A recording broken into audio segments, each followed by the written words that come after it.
Good afternoon age কিচেনের বন্ধুরা, আজ আমি বানাবো স্বাস্থ্যগুণে ভরপুর আমলকির ঝাল আচার। আমলকির ঝাল আচার বানানোর জন্য এখানে প্রথমে আমি নিয়ে নিচ্ছি 1.5 কেজি ফ্রেশ দেখে আমলকিগুলো খুব ভালোভাবে ধুয়ে নিয়েছি। ধোয়ার পরে প্রেসার কুকারে দিয়ে একটা সিটি দিয়ে সিদ্ধ করে নেব। দেখুন কুকারের মধ্যে দিয়ে দিচ্ছি, দেওয়ার পরে জল দিয়ে দেবো পর্যাপ্ত। জলটা দিয়ে কুকারের ঢাকনাটা লাগিয়ে দিয়ে একটা সিটি দিয়ে নেব। প্রেসার কুকারে কেবলমাত্র একটা সিটি দিয়ে নেব, বেশি সিটি হয়ে গেলে কিন্তু আমলকিগুলো গলে যাওয়ার সম্ভাবনা থাকে। দেখুন একটা সিটি হয়ে গেছে, এবার আমলকিগুলো জল ঝরিয়ে নেব। এখন আমলকিগুলো ওর বীজ থেকে ছাড়িয়ে নেব। দেখুন আমলকিগুলো পাটে পাটে এইভাবে আমি ছাড়িয়ে নিয়েছি। সমস্ত আমলকি ছাড়ানো হয়ে গেছে।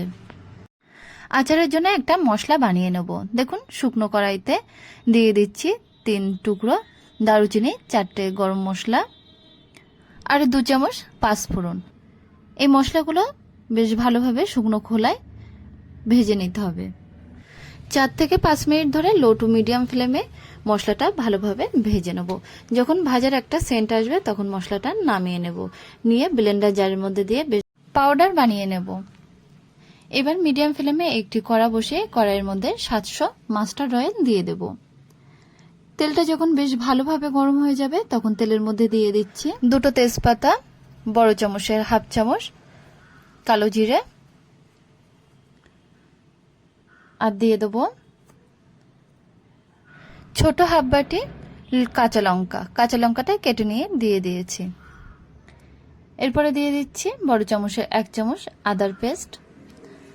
আদার পেস্টটা দিয়ে 1 থেকে 2 মিনিট রেখে দেব।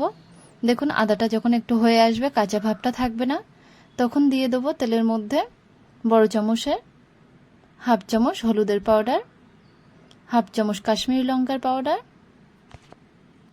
দিয়ে তেলের সঙ্গে মিক্সড করে নেব। এরপরে দিয়ে দিচ্ছি স্বাদমতো বিট লবণ। তারপরে যে মশলাটা বানিয়ে রেখেছিলাম সেই মশলাটা দিয়ে দেবো, আর হাফ চামচ গোলমরিচের পাউডার দিয়ে দেবো। মশলাগুলো দেওয়ার পরে তারপরে দিয়ে দেবো আমলকিগুলো। দেখুন আমলকিগুলো তেলে দিয়ে দিয়েছি আর বেশ ভালোভাবে তেলের সাথে মিক্সড করে নিচ্ছি। মিডিয়াম ফ্লেমে আমলকিগুলো তেলের মধ্যে দিয়ে নাড়াচাড়া করে নেব আধা ঘন্টা ধরে। টাইমটা অনেকের কম বেশিও লাগতে পারে। আধা ঘন্টা পরে আমলকিগুলো নাড়াচাড়া করার পরে দেখুন আমলকির গাটা হালকা একটু শুকনো শুকনো ভাব চলে এসেছে, আর ভিতরটা কিন্তু জুসি ভাব আছে। দেখুন আমি একটু দেখিয়ে দিচ্ছি, দেখুন আমলকির গাটা অনেকটাই শুকনো হয়ে এসেছে। আমলকি একটা ভীষণ উপকারী একটা ফল, এটা শীতকালে প্রচুর পরিমাণে পাওয়া যায়। যখন শীতকাল চলে যাবে তখন এভাবে আচার বানিয়ে আপনি সারা বছর ধরে খেতে পারবেন। গরমের দুপুরে শেষ পাতে আমলকির আচার খেতে কারই না ভালো লাগে, তাই এইভাবে আচার বানিয়ে খেয়ে দেখতে পারেন। আশা করছি আপনাদের ভালো লাগবে। দেখুন এতক্ষণে আমলকির আচারটা কিন্তু হয়ে গেছে, গাটা অনেকটাই শুকনো ভাব চলে এসছে আর ভিতরটা জুসি হয়ে গেছে। তৈরি হয়ে গেছে আজকে আমার আরও একটি নতুন আচারের রেসিপি, আমলকির ঝাল আচার।